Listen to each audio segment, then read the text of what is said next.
Now to this week's special report, and this week we've seen winter fires in Australia, floods in India and record-breaking heat waves across Europe. 2018 is on trend to be one of the hottest years on record. The only years hotter, 2015, 2016 and 2017. Japan sweltered through its hottest ever day in July when the mercury soared to 41 degrees.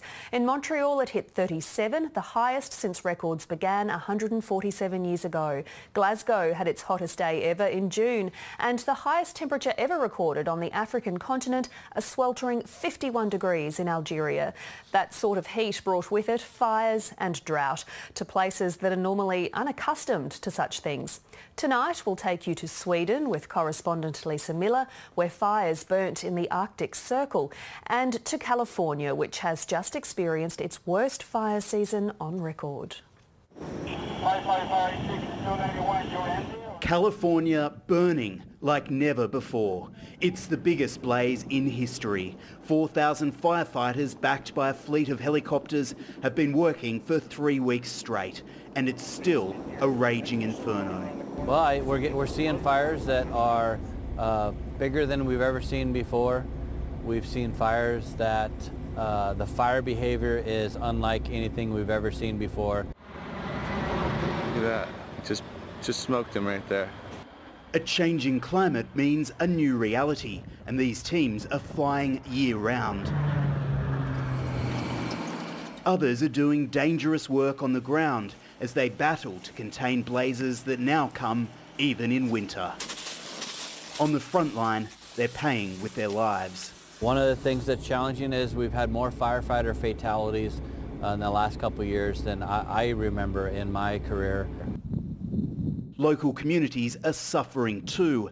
Many of the homes in this small town are gone. When the flames came through here, they were so hot, they literally melted this hubcap.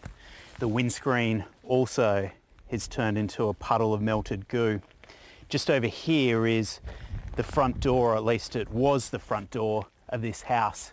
And this is something that families all through this valley are having to contend with. At least 150 people here have lost their homes. Only a few precious items survived. Just sadness, you know. It's been multiple years now where homes have been lost, and the fire we had last October in Redwood Valley, it's just a terrible loss. I reckon you're spot on. More than 100 Australians are providing much needed help. About 40 of them are here at the Mendocino fire. We work closely with America and California, and you know we each take away the best of both continents to make sure that everybody's working in parallel almost. Last night, as you heard, sounds like fire came down in a couple of spots on our division. Beverly Gardner from Western Australia is running a big team here and provides a daily briefing at dawn. It's a long 16-hour day, and there'll be more ahead when she gets home. Back home in Western Australia, we are sort of finding definitely that we are having quite a few fires, more than historically they have. Different season types as well. Even when this fire is eventually out, here in California they don't expect to get much rest. The effects of climate change have forced them to a 12-month roster. There's different staffing models that they're looking at. There's different response models they're looking at to accommodate, the all year round fire season. And it's literally like a moving target. While they're still fighting the flames here in California, across the Atlantic, they're counting the cost of a brutal summer. Nowhere was that more extraordinary than in Sweden, where Europe correspondent Lisa Miller is. Forest fires even burned above the Arctic Circle. That's right, Connor. As bad as those fires are in California, it's a state that has learned how to fight them. Here in Sweden, they were completely unprepared and under-resourced.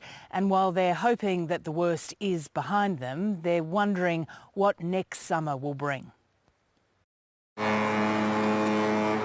It's still summer in Sweden, but the cold rain has returned. This is the typical Swedish summer weather. Relief after a scorching few months. There was this huge orange fire glow on the sky. I stopped the car maybe on about 200 meters away from where the fire was, but you feel the heat, you feel the smoke, it comes into the car. It looks devastating, it's scary. Marco Hassold's holiday park is deserted after a horror month of fires. The first one started at the end of May, often sparked by lightning. At its worst, there were 80 burning. What makes this so incredible is that we are driving north to the Arctic Circle. They've had fires in this area before, but none have been as big as this one. In a country where the economy relies on the dense and valuable forests, this was alarming. Peter Arnevold is Greater Stockholm's fire chief. We don't have the firefighting planes, the water bombing planes. We don't have the helicopters with the specific purposes for. We have a few, but we don't have enough because we're not used to these types of fires.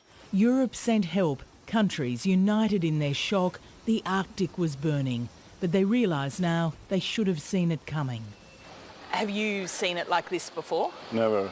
I've been a milk farmer many years, but never like this.